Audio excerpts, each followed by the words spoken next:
Bonsoir mes amis, salam alaikum. Donc on est toujours le 17 juin. Au lieu pour le journal L'Ouatan, Talbert le 16, guerre d'Ukraine, c'est même le titre. Hein? Washington appelle ses alliés, c'est-à-dire les Européens, à intensifier les livraisons d'armes à Kiev.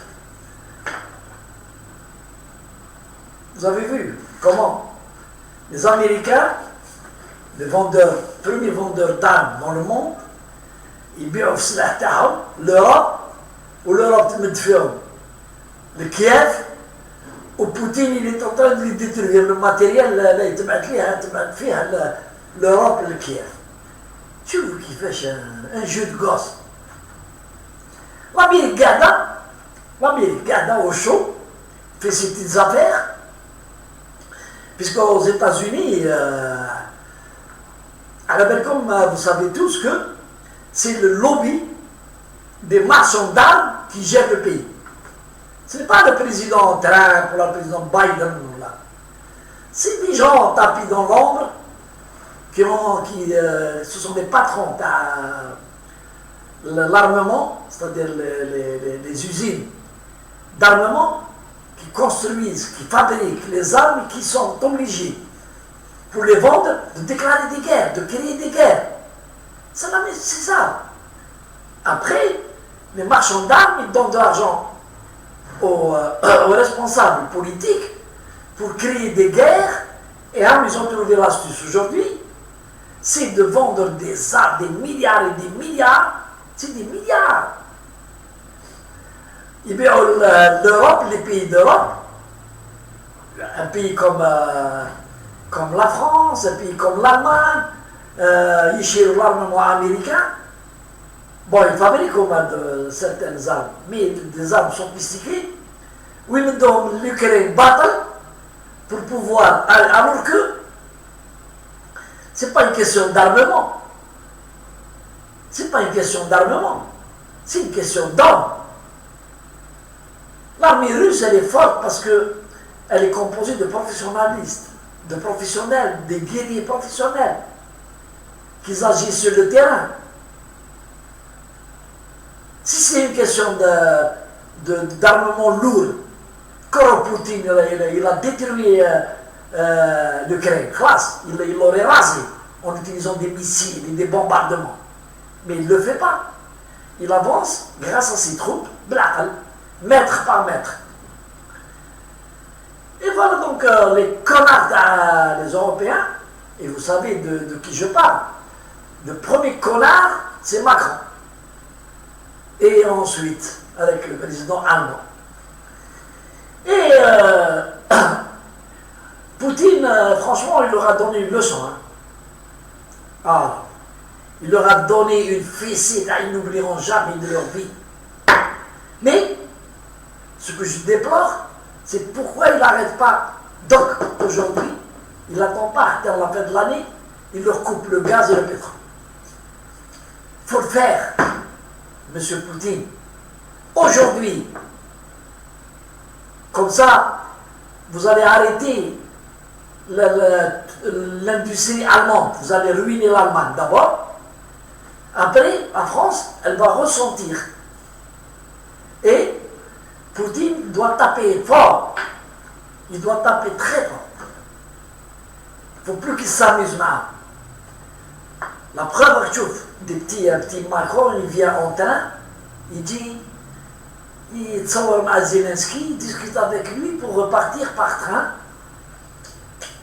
Comme c'est une petite tournée à cas, alors qu'ils savent que Zelensky n'est ni président, ni un bon leader. C'est un corrompu, il est en train de se faire des affaires et transmettre son fric, je ne sais pas où, dans quelle banque, paradis fiscal, pour que dans quelques jours, dans 2-3 mois, il va se tirer d'affaires. Il va vivre comme un roi. Donc voilà que les Washington, un pays comme l'Amérique, garde caché et il utilise il utilise ses pions qui sont incapables de tenir tête à Poutine. Et Poutine n'a pas encore mis tout son poids dans le jeu, dans la guerre. N'a pas encore. Mais aujourd'hui, c'est un vrai Mac. Poutine est en train, aujourd'hui, là, au moment où je vous parle, il est en train de prendre des richesses, c'est-à-dire des produits ferreux, très importants pour son industrie, avec des ferreux, de l'Ukraine, par bateau, vers la Russie. Et par geste humanitaire, il a permis des bateaux pour qu'ils chargent le blé et l'orge et tout vers les pays affamés, l'Afrique, pour qu'ils ne crèvent pas de faim. Donc, c'est juste pour vous dire, pour une fois qu'il y a un homme qui s'est soulevé contre la dictature de ces soi-disant occidentaux, qui en fait n'ont rien dans le slip. Ils n'ont pas de couilles. Gadin, dans les micros, ils parlent. Paroles, les paroles. Alors que lui, Poutine, il agit. Et Barak, l'ex-président de la Russie, quel premier ministre, Medvedev, il a dit des trucs très très bien sur les Occidentaux. Il faut l'écouter, ce qu'il a dit. Il les a traités de tous les mots de saloperie. Il faut l'écouter, ce qu'il a dit sur les responsables occidentaux. Donc, les gens du tiers-monde, nous ne pouvons être que satisfaits et surtout être admiratifs d'un homme comme Poutine. Le seul être humain qui a réussi à dresser et à s'attaquer de front à l'Occident et qui ne peuvent rien faire contre lui aujourd'hui, malgré toutes les sanctions. Et moi je dirais que les Occidentaux sont des idiots. McDonald's par exemple, il a quitté en fanfaronne, il a quitté l'URSS, même pas un mois, il y a un oligarque russe qui a acheté tous les magasins McDonald's, il a changé les noms et ça marche très très bien. Il y a je ne sais pas combien il y a de magasins en Russie, 70 000 je crois, points de vente des hamburgers et de tous les produits de McDonald's. Et aujourd'hui, les Russes sont en train de manger le McDonald's américain, made in russe. Avec tous les ingrédients, toutes les préparations, tout. Puisque c'était des Russes qui travaillaient chez les Amerlocs, en Russie, les magasins McDonald's.